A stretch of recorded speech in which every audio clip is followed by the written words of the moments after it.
अस्सलाम वालेकुम। अहमद हसन एहसास ज़िम्मेदारी पेज के साथ हाज़िर है। हमारे दरमियान जो शख्सियत मौजूद है, अमजद सत्तार इनका नाम है। कराची से इनका ताल्लुक़ है, कराची ही से इन्होंने तालीम हासिल की और तमाम और दूसरे जो काम कर रहे हैं वो भी कराची की हवाले से कर रहे हैं। आज हमने इनको बुलाने का जो मकसद ज़ाहिर किया है वो इसलिए किया है कि जो मौजूदा सूरत हाल में बारिश और सैलाब की जो सूरत हाल थी उसमें इनका बाहर ममालिक में काम करने का तजुर्बा भी रहा है और एक आम आदमी ने क्या देखा उस सैलाब में और उस बारिश की हालात में कराची को, तो इस नज़रिए से हमने इनसे चाहा कि इनसे बात करें और गुफ्तगू करें और उस मामले में इनकी क्या सोच है और ये क्या समझते हैं कि कराची के जो सैलाब और बारिश में किस तरीके से ठीक होना चाहिए, ठीक किया जा सकता है, और जो बाहर में इन्होंने काम किया है उसकी रोशनी में कराची को कैसे एक अच्छा जो ये बड़ा मेट्रोपॉलिटन सिटी है उसको कैसे तब्दील किया जा सकता है। तो अमजद साहब, मैं आपसे ये सवाल पूछूंगा कि आपने अभी गुज़िश्ता बारिशों में सैलाब की जो सूरत हाल थी उसमें आपने देखा कि क्या बुरी कंडीशन रही पूरे शहर में, उसको कैसे बेहतर किया जा सकता है, और उसके साथ साथ जो आपके तजुर्बे रहे हैं अपनी ज़िंदगी के तो वो भी हमारे साथ शेयर कीजिए ताकि आपके इस तजुर्बे की रोशनी में जो अरबाब इख्तियार हैं उन तक पहुँचे आपकी बात, और अगर वो कुछ कर सकें तो कराची को बेहतर कर सकें। जी अमजद साहब। बहुत शुक्रिया अमर साहब, आपने मुझे इस मौके पर बात करने का मौका दिया। मैं यहाँ पर कुछ तल्ख़ बात पहले करूँगा। कराची की सूरत हाल को अरबाब इक़्तिदार सही करना चाहते ही नहीं हैं, ठीक है। जिसका सबूत मैं आपको ये देता हूँ कि आप खारा दर चले जाएँ, वज़ीर मेंशन जहाँ पर कायद आज़म साहब पैदा हुए थे, उसके पीछे वाली गली में अभी इन्होंने जो रोड ख़राब हुआ है, ख़राब तो पूरी कराची का हुआ है, तो वहाँ पर रोड को तामीर करने के लिए उन्होंने रेत और क्रश डाला हुआ है, जिसमें 20% क्रश है और 80% वो रेत है। अब मुझे बताइए कि रेत अगर वो डाल देते हैं और कारपेटिंग कर देते हैं तो ज़्यादा 6 महीने या अगली बारिश एक और होगी तो वो रोड फिर तबाह बर्बाद हो जाएगा।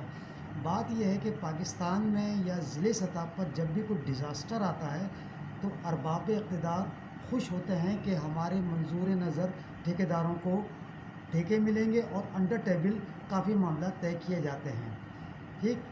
इसको सही किस तरीके से किया जा सकता है।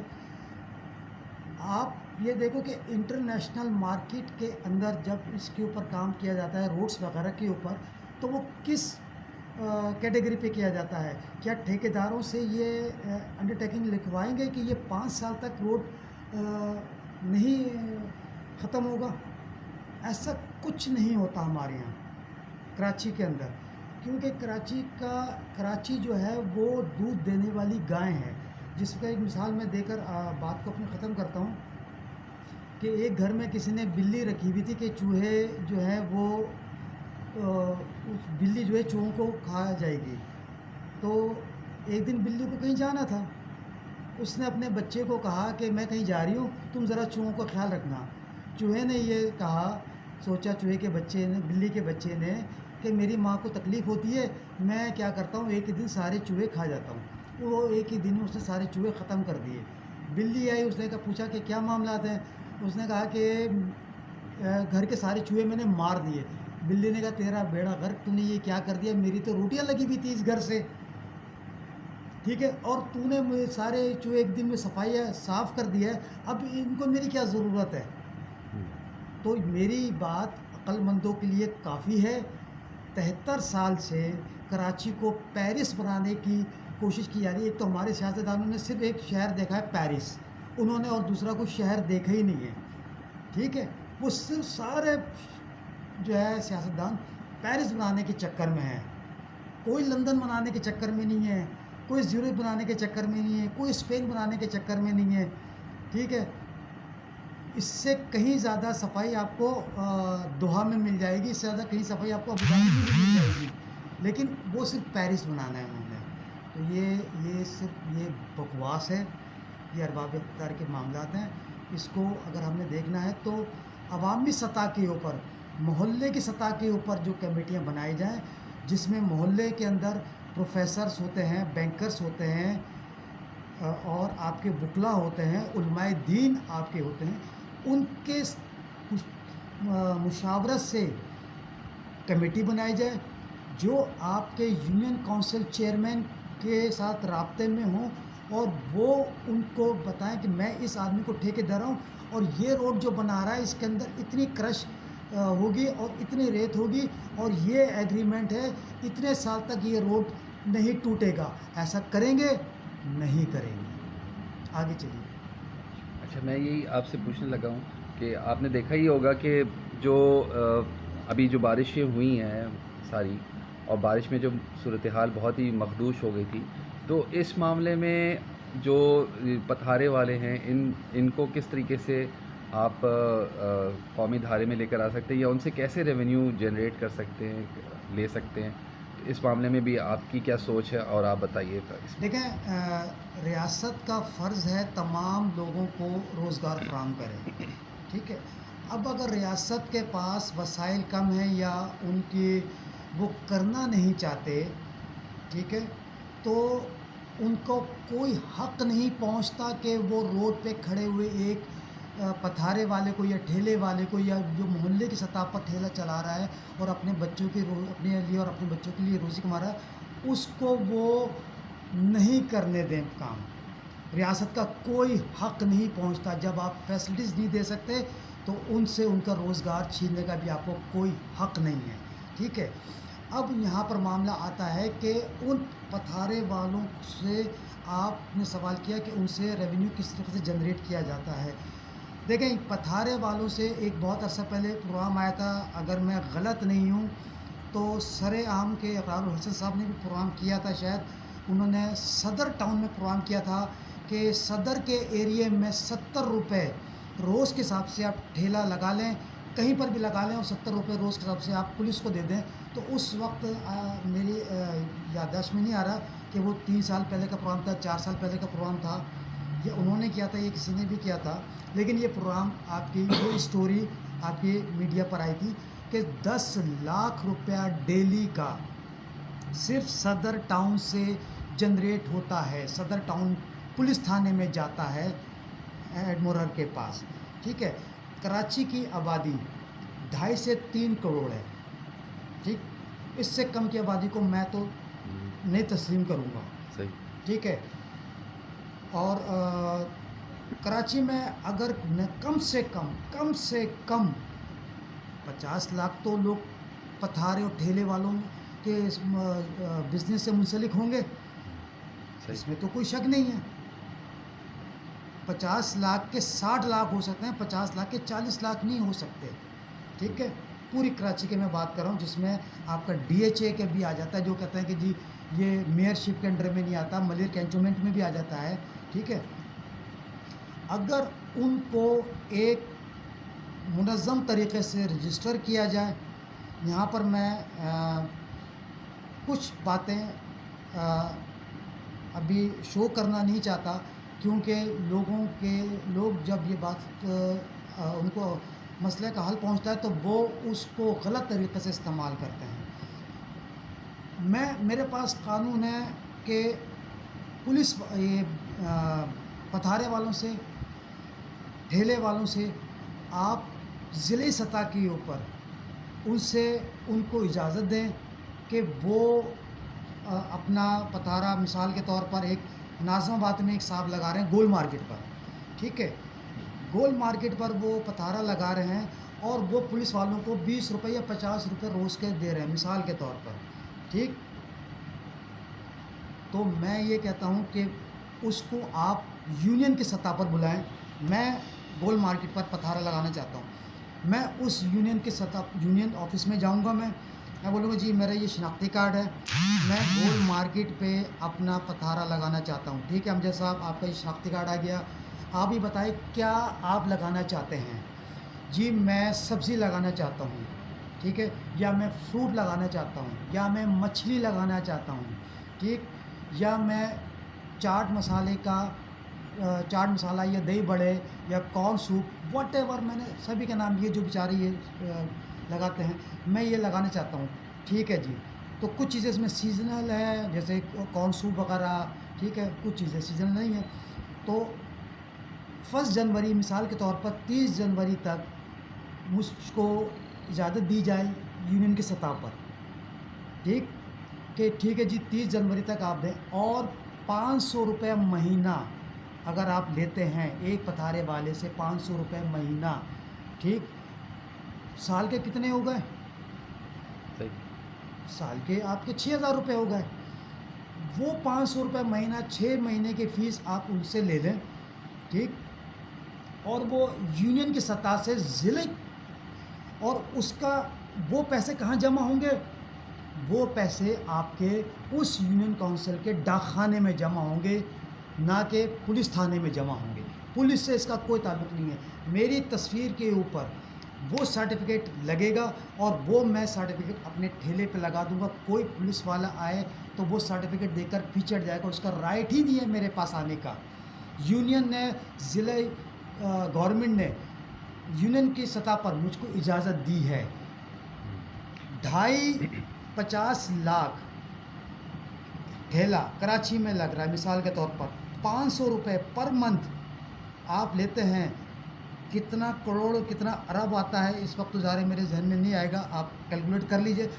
वो रेवेन्यू कराची ज़िले का है, वो सूबाई का नहीं है, वो मेयर के अंडर में आ रहा है, वो चेयरमैन जो आपके यूनियन की सतह पर हैं उनके पास आ रहा है, वो ज़िला को दे रहे हैं कि इस यूनियन से इतना रेवेन्यू हमारा जनरेट हुआ है, ठीक है। और वो पैसा उसी यूनियन के तामीर तरक्की के लिए, इलाके की रोड्स के लिए, इलाके की सीवरेज के लिए, पानी के लिए, वहाँ पे गवर्नमेंट स्कूल है उसके लिए, एक महीने में कम से कम अगर 25% यूनियन के रोड्स भी बन जाते हैं, गलियों के रोड्स बन जाते हैं।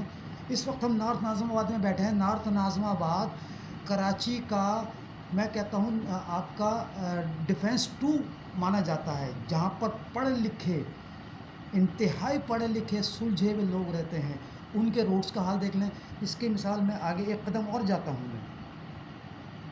मेरा एक महीने का पेट्रोल का खर्च बाइक का मिसाल के तौर पर 100 लीटर है, मिसाल के तौर पर, ठीक है। लेकिन ये 100 लीटर उस वक्त है जब कराची के रोड्स टूटे हुए हैं। मुझे टावर से अगर नॉर्थ आना पड़ता है तो जगह जगह रोड टूटे हुए हैं, मेरी गाड़ी की स्पीड रिड्यूस होती है, मेरा पेट्रोल खर्च होता है। अगर इस सतह के ऊपर रोड्स हमारे डेवलप हो जाएं तो मेरा 100 लीटर का पेट्रोल शायद 70 या 80 लीटर पर आ जाए, तो वो 20 रुपये का जो 20 लीटर का जो पेट्रोल बचेगा वो गवर्नमेंट के ख़जाने से बचेगा, आवाम के बोझ कम होगा। तो हमने एक तीर से 2 शिकार किए। एक तो पुलिस वालों को पीछे किया, उनकी जेबों में पैसा नहीं जाएगा, ठीक, ज़िले गवर्नमेंट के पास पैसा आएगा, यूनियन की सतह पर पैसा आएगा, और 20 लीटर पेट्रोल की अगर हम बचत करते हैं तो वो 20 लीटर पेट्रोल इस वक्त तकरीबन 2,500 के करीब मिसाल के तौर पर आता है। तो वो 2,500 मेरे बच्चों के पेट में जाए।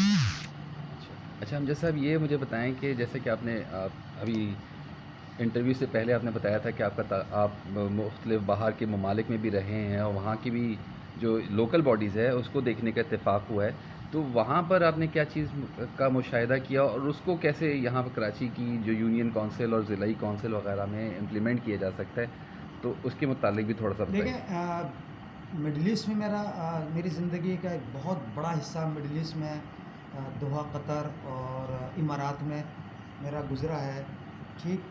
वहाँ पर सबसे मज़बूत चीज़ जो होती है वो होती है बल्दिया।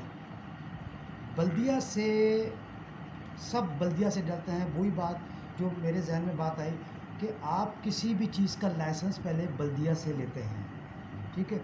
बल्दिया ही आपको लाइसेंस देती है। हमारे यहाँ एक वो बनता है, रेस्टोरेंट बनता है जिसका जो किचन है, जो रोटी है वो रोड पर बनती है, उसकी सारी स्टीम बाहर रोड पर आती है। अबू धाबी में आप चले जाएं, वो उठाकर कहते हैं किचन को अंदर लेके जाओ, स्टीम बाहर नहीं आनी चाहिए लोगों के ऊपर, ठीक है। हर चीज़ यहाँ पर मसला ये है कि हम आते हैं 4 साल या 5 साल के लिए। हमारे जो बल्दियाती इलेक्शन है वो 4 साल के होते हैं और आपके जो सूबाई हैं वो 5 साल के लिए होते हैं। तो हमें इस चीज़ का डर होता है कि पता नहीं हमने अगली दफ़ा आना है या नहीं आना। तो हमें सिर्फ अपने इलेक्शन में जो पैसा लगाया होता है उसको मल्टीप्लाई बाई 10 या मल्टीप्लाई बाई 25 हमें करने की फ़िक्र होती है। मैंने जो बल्दिया की आपको बात की है, पथारों वालों की बात की है, वल्लाहुल अज़ीम मुझे अपनी वाह नहीं चाहिए। मैं इस कराची में पैदा हुआ हूँ, इस कराची ने मुझे जो है ना नाम दिया है। बैरून मुल्क में मैंने नेशनल की सतह पर क्रिकेट खेली है, इसी कराची से गलियों से खेलता हुआ गया हूँ। तो आई लव माई सिटी। मैं बाकायदा आंसुओं से रोया हूँ कि जब कराची के अंदर आग और खून की होली खेली जा रही थी लिसानी बुनियादों के ऊपर। ये मोहल्ले के बच्चे, ये मेरे बच्चे हैं। तो आप जो बात कर रहे हैं कि हम इसको किस तरीके से करेंगे, कराची में को जब तक हम ऑन नहीं करेंगे यूनियन की सतह पर कि ये मेरी गली है, ये मेरी यूनियन है। अब इस पर एक सवाल बंद कर दें। जी, अब दोबारा से आप शुरू कीजिए। इसके अलावा आप मलेशिया को भी मेरा देखने का इत्तेफाक हुआ। मलेशिया में अप्रॉक्सीमेट हफ्ते में 2-3 दिन बारिश होती है, ठीक है। लेकिन वहाँ का ड्रेन सिस्टम इतना लाजवाब है कि पानी खड़ा नहीं होता।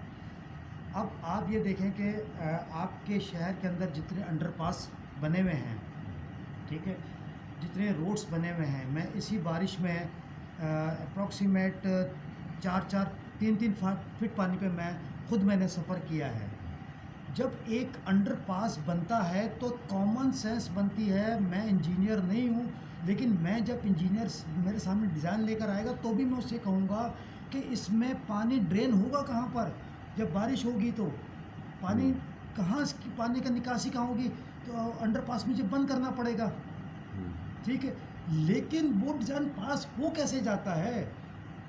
कौन लोग हैं इतने एक्सपर्ट के, इतने माहिर कि वो उसको जी ये अंडरपास बनाया तो भाई ये तो फिर उनको 2-2 करोड़ क्यों दे रहे हो? एक मैट्रिक के बच्चे को भी ये डिज़ाइन दे दो, वो भी जिसकी ड्राइंग अच्छी होगी वो भी बनाकर आपको दे देगा। उसको 500 रुपये दे देना बच्चे को, वो खुश हो जाएगा। हमारा पैसा क्यों इतने इंजीनियर्स को क्यों दिया जाता है? ठीक है। पूरी दुनिया में इस वक्त इलेक्ट्रिक का निज़ाम अंडरग्राउंड है। जाए आज पूरी कराची को घूम देख लें कि वहाँ पर तारों का जाल बिछा हुआ है। इसकी मिसाल मैं आपको ये देता हूँ कि आप किसी भी इलाके की, लियारी की ले लें, नॉर्थ नाज़रवाद की ले लें, गुलशन की ले लें, किसी एक गली को ले लें आप, ठीक है, जहाँ पर तारों का जाल बिछा हुआ है, घरों के आगे रोड टूटे हुए हैं, बुरी हालत है। अब आप उसको दूसरे रोड पर उसी गली को देख लें कि तारों के निज़ाम को वहाँ से हटा दें, ठीक है, रोड को बिल्कुल क्लियर कर दें, जहाँ जहाँ स्पेस हो वहाँ पर दरख्त लगा दें, ठीक। तो वही गली आपको कुछ और मंजर पेश करेगी। और वो गली इस वक्त जिसमें लोग गुज़रते हुए भी जिनको तकलीफ़ होती है, उनको परेशानी होती है, वो मंजर क्या पेश करती है। तो ये बात है कि मैं इलेक्शन लड़ रहा हूँ कौमी असम्बली का, सूबे असम्बली का, मेयर का। तो मैं कहता हूँ कि जी मुझको आप वोट दीजिए, मैं आपकी किस्मत बदल दूँगा। कैसे, वो नहीं बताया जाता। कैसे, वो नहीं बताएंगे। मैं सवाल पूछता हूँ, भाई कैसे बदलेंगे आप? कैसे बदलेंगे बताएं ना। एजुकेशन के निज़ाम आप सही करोगे, पेट्रोल को आप नीचे लेकर आओगे, डॉलर को आप नीचे लेकर आओगे, ठीक। इंफ्रास्ट्रक्चर तो आपका 73 साल से जो आ रहा है, जो हम लोग जब पाकिस्तान से बाहर गए थे तो शायद हमारी भी सोच एक कॉमन मैन पाकिस्तानी की यहाँ की थी, लेकिन जब हम पाकिस्तान में आए तो हमें तो आकर हम तो समझ रहे हैं कि हम तो पत्थरों के ज़माने की में ज़िंदगी गुजार रहे हैं। हम वहाँ पर शायद 2 या 3 दिन के बाद शू पॉलिश करा करते थे, यहाँ पर तो हम सुबह पॉलिश करके जाते हैं तो दोपहर को हमें फिर ऑफिस में ज़रूरत पड़ती है कि हम अपने शूज़ को कपड़ा मारें। हालांकि हम बैंक में बैठे हुए हैं। सही, बिल्कुल तो सही। कैसे गागी के पर नहीं जाना, कैसे? ये मैंने बात की है आपसे पथारों की और ढेलों के ऊपर। 73 साल में आज तक किसी ने इसके ऊपर सोचा? मुझे तो ये सवाल पहला तो मैं तमाम जमातों से सवाल कर रहा हूँ। खान साहब इस वक्त वज़ीर आज़म हैं, ठीक है? आपकी मुस्लिम लीग, कोई भी हो, व्हाटएवर, पीपल्स पार्टी, मुत्तहदा, खुद मुस्तफ़ा कमाल साहब ने नो डाउट काम किया था, उनको तस्लीम किया जाता है कि कराची की सतह पर उन्होंने काम किया था, लेकिन उसके अंदर जो फॉल्ट्स हैं वो अब सामने आए ना बारिश में, ठीक है? किसी ने इसके ऊपर हाथ डाला, सोचा? नहीं। बल्कि मैं ये कहूँगा कोई कर भी नहीं सकता। ये भी मेरा चैलेंज है, क्योंकि माफिया आपके ऊपर इतनी स्ट्रांग ब्यूरोक्रेसी बैठी हुई है। ये भी मैं चैलेंज कर रहा हूँ, या तो उस आदमी को मार दिया जाएगा या उसको ख़रीद लिया जाएगा।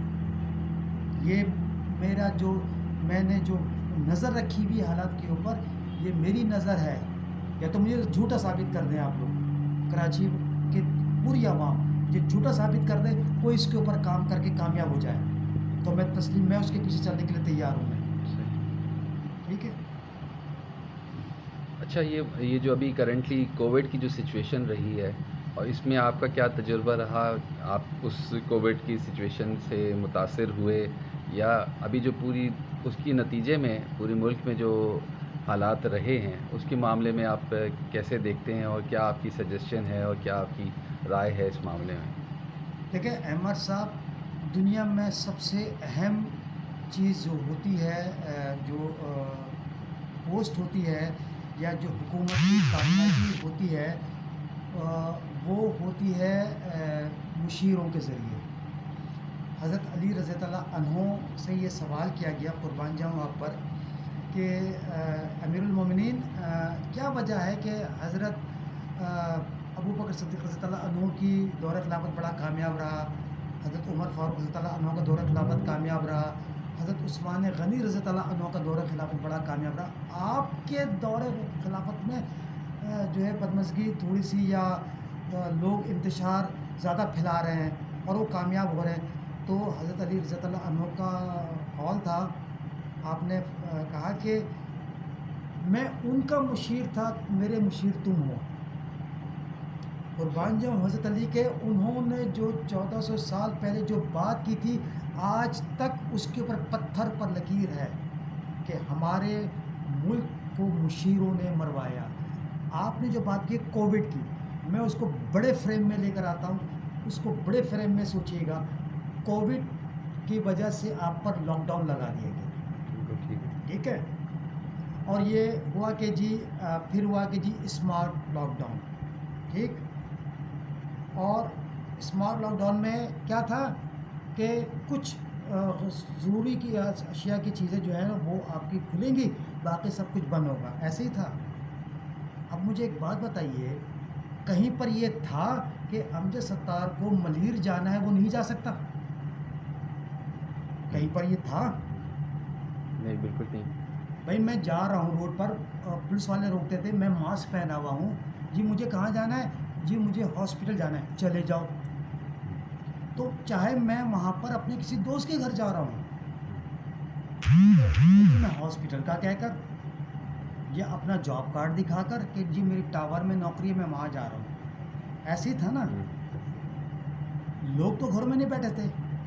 अब इसका दूसरा रुख क्या है कि हम ऐसा कौन से स्मार्ट लॉकडाउन करें? कहाँ है पाकिस्तान के मुशीर?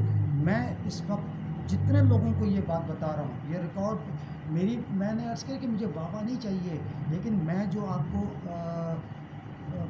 तरीक़ा बताऊँगा उसमें और इसमें कंपैरिजन कर लीजिए कि कौन क्या बेहतर है। स्मार्ट लॉकडाउन होता है, ठीक है जी, स्मार्ट लॉकडाउन कर दें। कराची के अभी तक तो 6 अज़ला थे, अब 7 अज़ला है, 7 अज़ला पर स्मार्ट लॉकडाउन है।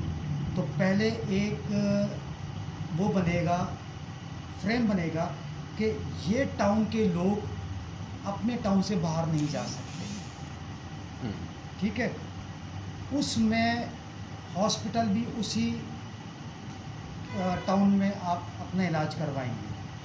अगर उसका इलाज नहीं हो सकता तो वहाँ का डॉक्टर लिख कर देगा कि इसको परमिशन है कि ये फ़लाँ टाउन के फ़लाँ हॉस्पिटल में अपना इलाज करवा सकता है।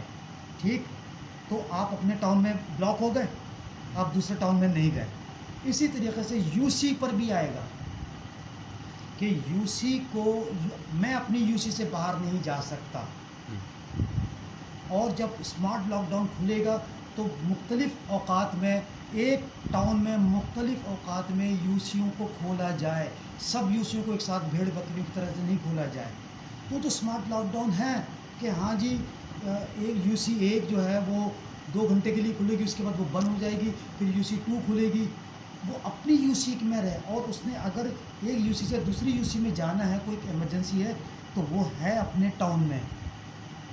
ठीक है, तो हम इस पे करेंगे। लेकिन अगर बोल दिया जी स्मार्ट लॉकडाउन है और मैं कराची से, मैं मलीर जा रहा हूँ, मैं किमाड़ी जा रहा हूँ, मैं गुलशन में मार जा रहा हूँ, तो कौन सा लॉकडाउन है भाई? ठीक। कौन सा लॉकडाउन आप लोगों ने रखा हुआ है? कौन सा स्मार्ट लॉकडाउन है? आज मैं चैलेंज कर रहा हूँ, आपके तालीम निज़ाम के ऊपर बंद किया हुआ है, ठीक है, लेकिन आप रक्षों पे जाएँ, चिंचियों पे जाएँ, कौन सी एसओपी इस्तेमाल हो रही है बताएं मुझे आप, कौन सी एसओपी इस्तेमाल हो रही है? एक चीज़, बुध बाज़ार, मंगल बाज़ार, हफ्ता बाज़ार, जुमेरात बाज़ार, जुम्मा बाज़ार, कौन सी एसओपी इस्तेमाल हो रही है? वो पैसा मिनिस्टर की जेब में जा रहा है, तो वो वहाँ पर कोविड नहीं आएगा, वहाँ पर कोविड नहीं आएगा। ठीक है, एक बच्चा स्कूल जा रहा है, वो वहाँ पर कोविड आ जाएगा, जबकि मेडिकली तौर पर ये कहा गया है कि नौजवानों बच्चों के अंदर इसके जरासीम कम होते हैं बनिस्बत बड़ों के, बूढ़ों के, 50 साल से ऊपर के। लेकिन बंद क्या किया गया? स्कूल, एजुकेशन सिस्टम को बंद करो, कौम को जाहिल रखो। कितनी बातों के ऊपर जो है आप लोग जो है, कोई सोचता है इसके ऊपर कि ये स्कूल प्री प्लान बंद किए जा रहे हैं? बचत बाज़ार कोई बंद नहीं हो रहा, ठीक है, वहाँ पर बच्चे भी जा रहे हैं, माँ के साथ कोई एसओपी नहीं है। चिंचियों के ऊपर देख लें आप, कोई एसओपी नहीं है। सुजुकियों के ऊपर पूरी सुजुकियाँ, ओपन सुजुकियाँ वो भर के जा रही हैं, वहाँ पर एसओपी नहीं है। तो क्या करना चाह रहे हो आप लोग भाई? आप सुमुन बुकमुन की तरह ज़िंदगी गुजार रहे हो, मैं नहीं गुजारना चाहता ऐसी ज़िंदगी। बहुत शुक्रिया अमजद साहब। और मैं चाहूँगा कि ना इसी तरह के हालात पे, क्रिकेट के मौजू पे, एजुकेशन के मौजू पे हम आपसे आपकी राय को हासिल करें। तब तक के लिए हम इजाज़त चाहेंगे और किसी अगले सेशन के लिए आपको फिर से मदऊ करेंगे, जिसमें हम जो खेल जो एक ज़माने में हुआ करता था कराची की सतह पे, वो भी ले लें। तो वो हम डिस्कस करेंगे। और जैसा कि अभी आपने कहा कि खेल के मौजू पे भी बात कर लें, तो आप शुरू होइए कि खेल को कैसे, जो एक ज़माने में गली की सतह पे, मोहल्ले की सतह पे टीम खेलती थी, और यहीं से जावेद मिर्ज़ाद और यहीं से आसिफ इकबाल और यहीं से और दूसरे खिलाड़ी निकलते थे, सईद अनवर और राशिद। देखिए, मैं इस पर ये बात करूँगा कि पहले तो ये सब पाकिस्तानी बताएं कि पाकिस्तान का कौमी खेल हॉकी किस तरीके से बना। मेरे ख़्याल है 50% लोगों को नहीं पता हुआ, ठीक है। अहमद साहब आपको पता है? नहीं, मुझे नहीं पता। मैंने कहा ना, नहीं पता होगा। जनरल अयूब ख़ान हॉकी का मैच देखने के लिए आए, पाकिस्तान ने मैच जीत लिया, जनरल अयूब ख़ान ने ऐलान कर दिया आज से पाकिस्तान का कौमी खेल हॉकी है, ठीक है। उससे पहले पाकिस्तान कहने के कौमी खेल था ही नहीं क्या, एक चीज़। लेकिन क्रिकेट पाकिस्तान, या मैं कहूँगा कि इंडो पाक मैं कहूँगा, लेकिन हम बात पाकिस्तान कर रहे हैं। क्रिकेट पाकिस्तानियों की रगों में है, दौड़ता है खून की तरह, और स्पेशली कराची की तरह। इस कराची के अंदर मैंने बैट पहले पकड़ा था, स्कूल की किताबें मैंने बाद में ली थी, स्कूल में बाद में किया था, बैट मैंने पकड़ा था। और अल्लाह पाक ने जो क्रिकेट की सलाहियत मेरे अंदर रखी थी, अल्लाह का शुक्र है उस क्रिकेट ने पाकिस्तान में पाकिस्तान से बाहर मेरा नाम पैदा किया। पाकिस्तान की क्रिकेट को प्री प्लान तबाह किया गया है।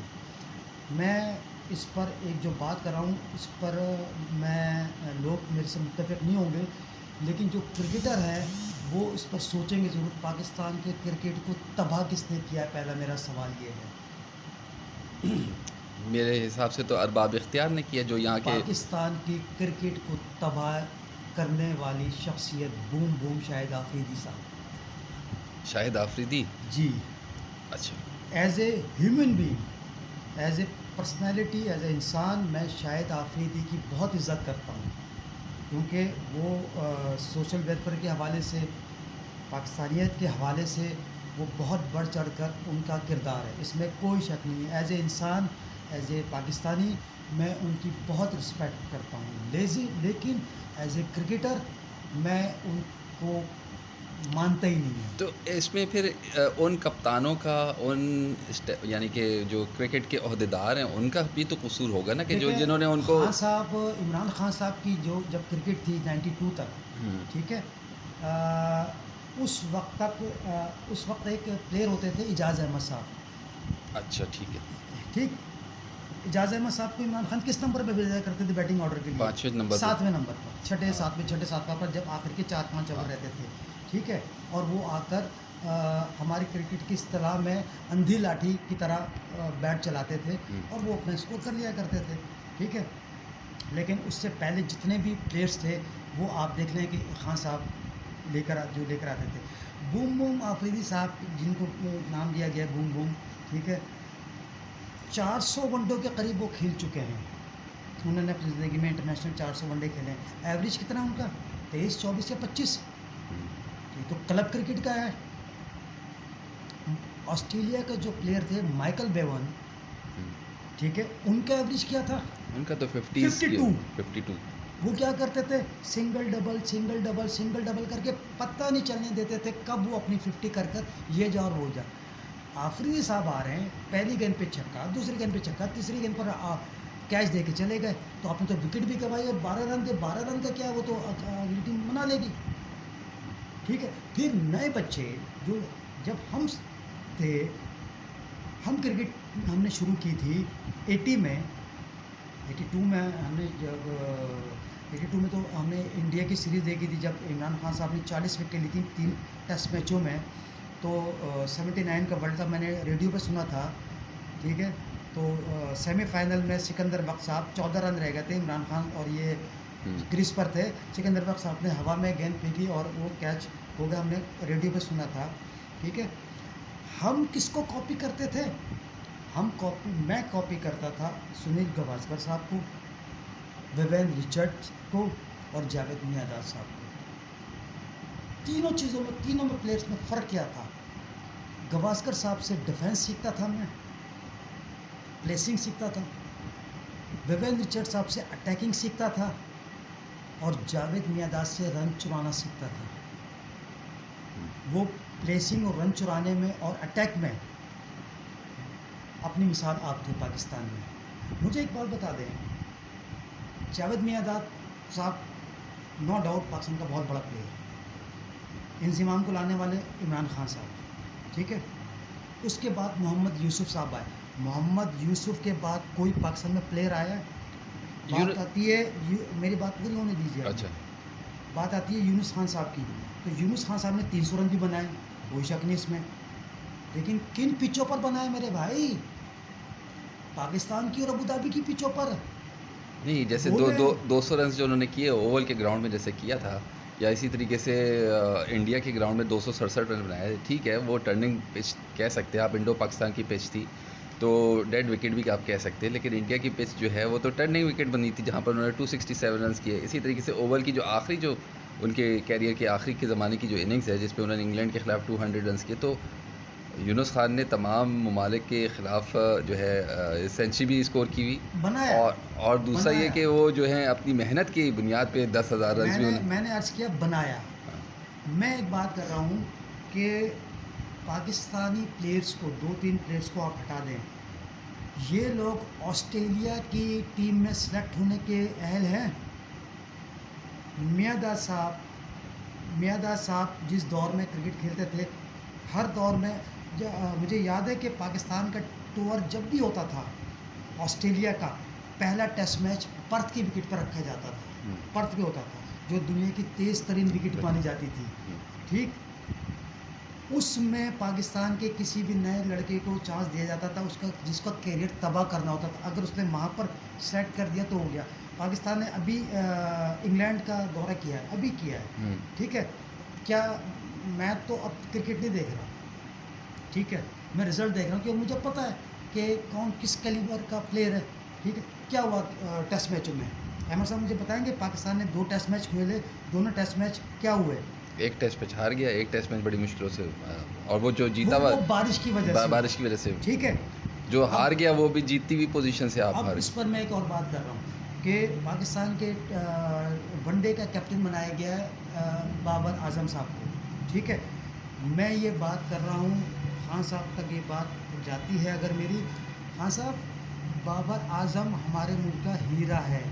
ये उसका कैरियर को तबाह करने की साजिश है कि उसको कैप्टन बना दिया जाए। मुझे एक चीज़ बताएं, ये हम हर चीज़ में जो साजिश कह देते हैं कि उसकी साजिश है। अगर अच्छा प्लेयर है, मिसाल के तौर पे एक 4 साल 3 साल वो किसी के अंडर में खेला है बाबर आजम, और इसी तरीके से हमने और दूसरे प्लेयर्स को भी देखा है दुनिया के, जिसमें विराट कोहली है, जिसमें स्टीव स्मिथ है, जिसमें और दूसरे प्लेयर्स हैं जो कि दूसरे कैप्टन्स के अंडर में खेलते रहे हैं, और फिर मंझने के बाद उनको कैप्टनसी दी गई तो वो उन्होंने अपना आउट परफॉर्म किया। जैसे विराट कोहली की एग्जांपल हम ले लेते हैं, या स्टीव स्मिथ की लेते हैं। आया वो स्पिनर की हैसियत से, और कहाँ से वो एकदम से 1 डाउन का प्लेयर बन गया, और आज फिर एक ज़माने में ऑस्ट्रेलिया का विनिंग कैप्टन बना।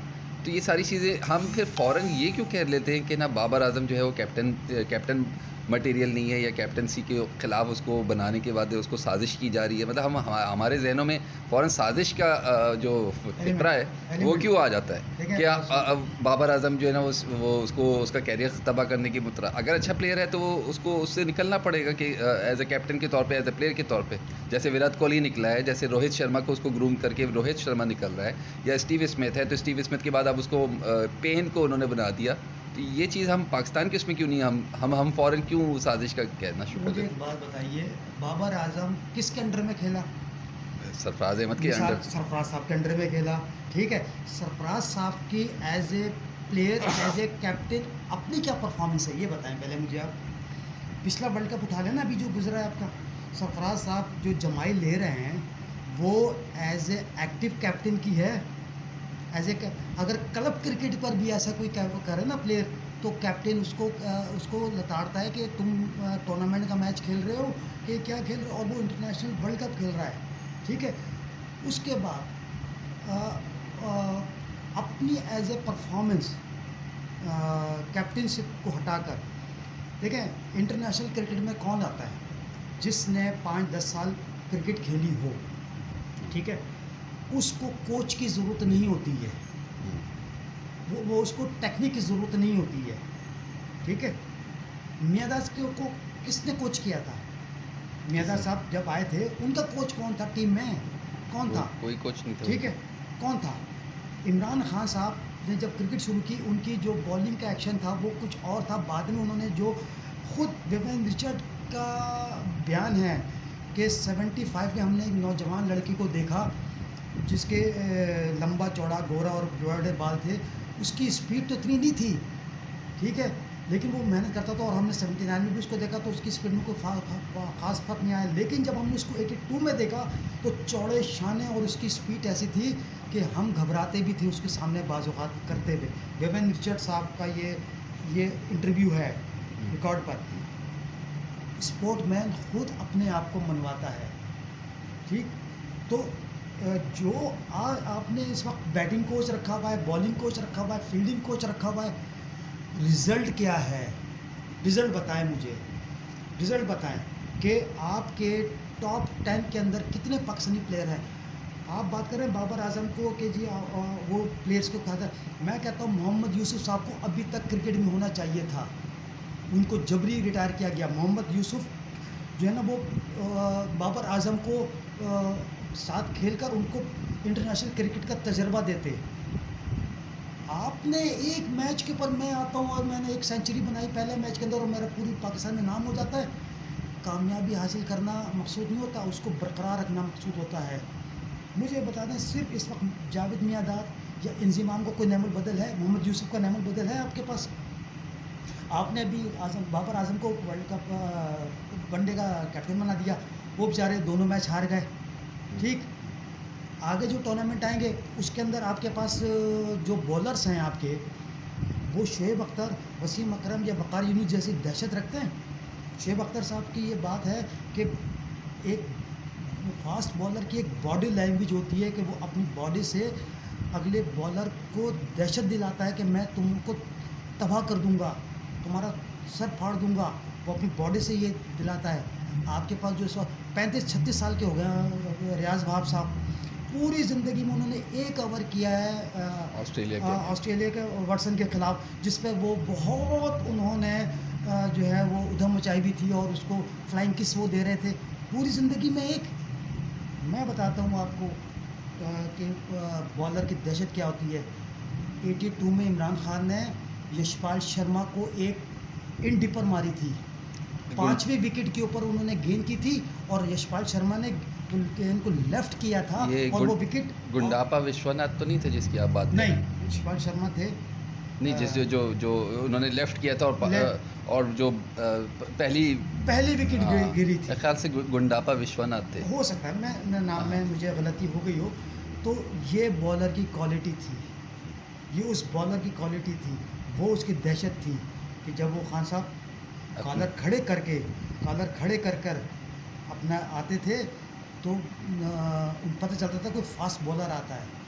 आज हमारे एक फास्ट बॉलर आता है, ठीक है, जो मैं कह रहा हूँ हमारे क्रिकेट को किस तरह तबाह किया गया। हमने क्रिकेट के मैदानों में वक्त गुजारा है, हमें रोना आता है। मैं अपने बेटे को क्रिकेट, मेरा बेटा नहीं खेलता तो मुझे कोई गम नहीं है, ठीक है। मियाँदाद साहब अपने बेटे को क्रिकेट में लेकर आए, पता है उनको कि क्रिकेट में क्या हो रहा है। एक बॉलर हमारा आ जाता है, पहले मैच में वो 3 या 5 विकेटें लेता है, दूसरे दिन अखबार में सुर्खियाँ आ जाती हैं, लो जी हमने तो हीरा तलाश कर लिया, और अगले दिन टीवी पर उसका ऐड आ जाता है, मोबाइल के ऊपर, शैम्पू के ऊपर, ठीक। वो स्टार बन गया, वो क्रिकेटर नहीं रहा, वो मॉडल बन गया। अच्छा, आपने जो अभी बात की थी कि शाहिद आफरीदी साहब, बूम बूम आफरीदी ने जो है ना क्रिकेट को तबाह करने में या उसमें किरदार अदा किया, तो उस पे बात ख़त्म हो गई। वो बात ये है कि बच्चे जो है ना, छोटे बच्चे, उनके अंदर ये होता है कि क्रिकेट में छक्का और चौका यही चीज़ है, ठीक है ना। उन्होंने शाहिद आफरीदी को कॉपी किया कि हर गेंद पर छक्का मारना है, हर गेंद पर मैंने बाउंड्री खेलनी है, ठीक है। बैट्समैन जो होता है वो रन्स का भूखा होता है। बताएं मुझे कोई भी ऐसा क्रिकेटर पुराना जो अपनी मर्जी से विकेट देना पसंद करता हो। 2 दिन खड़े होकर जो है वो खड़े होना जो है ना वो पसंद किया जाता था, अपना टेम्परामेंट दिखाया जाता था। जब हम अंडर 16, अंडर 19 के ट्रायल देने जाते थे तो हम छक्के नहीं दिखाते थे कि हम छक्का मार सकते हैं। मैं इस वक्त नॉर्थ नाज़िमाबाद में बैठा हुआ हूँ। ये आपका ईदगाह का ग्राउंड है। यहाँ पर एक दफ़ा मैंने ज़िंदगी में यहाँ पर एक ही मैच मैंने खेला था, तो दोस्तों ने मुझे बुला लिया था एज ए गेस्ट प्लेयर, ठीक। तो मैंने यहाँ से 6 मारा था, तो रोड पे उसकी जो ग्रिल है, ग्रिल पे जाकर लगा था वो। अच्छा, ग्रिल पे जाकर लगा था। तो छक्का हम ट्रायल में 6 या बाउंड्री नहीं दिखाते थे, हम ट्रायल में ड्राइव दिखाते थे कि हमारा बैट कितना सीधा है। और जो ओपनर होता है, ओपनर, ठीक है, वो उसके जो शॉट होते हैं वो वी की तरीके से होते हैं, mid of, mid wicket, extra cover, mid wicket. वो कट नहीं दिखाते क्योंकि गेंद नया होता है, उसको वो सीधा बैट से उसकी शाइन को ख़त्म करते हैं ताकि मिडिल ऑर्डर बैट्समैन आकर हिट करे। ओपनर का काम ये होता है। तो शाहिद आफरीदी साहब आ रहे हैं और वो 17 रन और वो उनके 17 रन या 10 रन बनाकर और 10 मैचों के बाद एक 50 कर दिया या 20 मैचों के बाद एक 100 कर दिया। तो भाई नहीं चाहिए वो 100 रन मुझे। मेरा पूरी नस्ल जो है ना वो ख़राब हो रही है। मुझे चाहिए बैट्समैन जो सिंगल डबल माइकल बेवन की तरफ से वनडे में सिंगल डबल कर कर 60 गेंदों पर जो है वो 52 रन करे। अब तो 60 गेंदों के ऊपर 100 रन हो रहा है इंटरनेशनल मार्केट में, लेकिन वो डबल डबल प्रेसिंग करके भी हो सकते हैं ना। 60 गेंद खेलो तो सही, 20 रन कर 50 रन, 20 गेंदें खेलकर 50 रन आपने कर लिए। अगलों के पास तो पूरा एक 300 बॉल हैं। तो जो क्रिकेट है वो पूरी आपकी मैथमेटिक्स है। 10 रन का एवरेज है, तो मैं ये नहीं करूँगा कि मैं 6 मारूँगा, मैं 3 गेंदों के ऊपर डबल करने की कोशिश करूँगा और एक मुझे बाउंड्री मिल जाती है तो मेरा 10 रन का होता है। मैं 10 रन के एवरेज पर मैंने पहला 6 मार दिया, लग गया, दूसरे गेंद पर मैं आउट हो गया, फ़ायदा। तो हर चीज़ को बच्चों को ये बच्चों जो जहन ख़राब हुआ है उनको नहीं पता कि 6 मारने के क्या नुकसान है और सिंगल डबल का क्या फ़ायदा है। ठीक है अमजद साहब, बहुत आपका शुक्रिया कि आपने इतनी बेहतरीन किस्म की बातें बताई, और हम कोशिश करेंगे कि इसी तरीके के मौज़ूआत पे जो मौजूदा हालात और वैसे ओवरऑल इंटरनेशनल हवाले से भी जो बातचीत होनी चाहिए वो करते रहें, ताकि आम मैं माज़रत आपकी बात काट रहा हूँ। मैं एक दफ़ा फिर शाहिद आफरीदी साहब से माज़रत करूँगा कि मैं as a human being, as a Pakistani, मैं आपकी बहुत रिस्पेक्ट करता हूँ और करता रहूँगा, क्योंकि आपके अंदाज़ गुफ्तगू से लगता है कि आप सच बोल रहे हो और आपके अंदर इंसानियत की हमदर्दी है। लेकिन एज़ ए क्रिकेटर मैं एज़ ए बैट्समैन रहा हूँ। मैं एज़ ए ऑलराउंडर मेरी परफॉर्म रहा है क्रिकेट के सतह पर, ठीक है। मैंने एक कैच के ऊपर मेरे ऊपर 12 लाइनें भी आई हैं। मैं इमरजेंसी कीपर भी रहा हूँ। लास्ट मेरी ज़िंदगी का मैच जो था उसके बाद अब मैं 45 साल की उम्र तक मैं क्रिकेट खेलता रहा हूँ शौकिया। अब तो शौकिया खेलता था मैं, ठीक है। तो मैं आपके साथ ज़ातियात नहीं है। आप मेरे सामने अगर कभी आपसे मुलाकात हो गई, एज़ ए इंसान मैं आपकी बहुत इज़्ज़त करूँगा एज़ ए पाकिस्तानी, लेकिन एज़ ए क्रिकेटर मुझे आपसे बहुत ज़्यादा शिकायत है, माज़रत के साथ। ठीक है अमजद साहब, आपका बहुत शुक्रिया आपके टाइम का, और आपके कीमती आरा का अगर लोगों तक पहुँचे तो हम खुशकिस्मत होंगे। आपसे इंशाल्लाह फिर डिफरेंट टॉपिक पे बात करेंगे। अस्सलाम वालेकुम।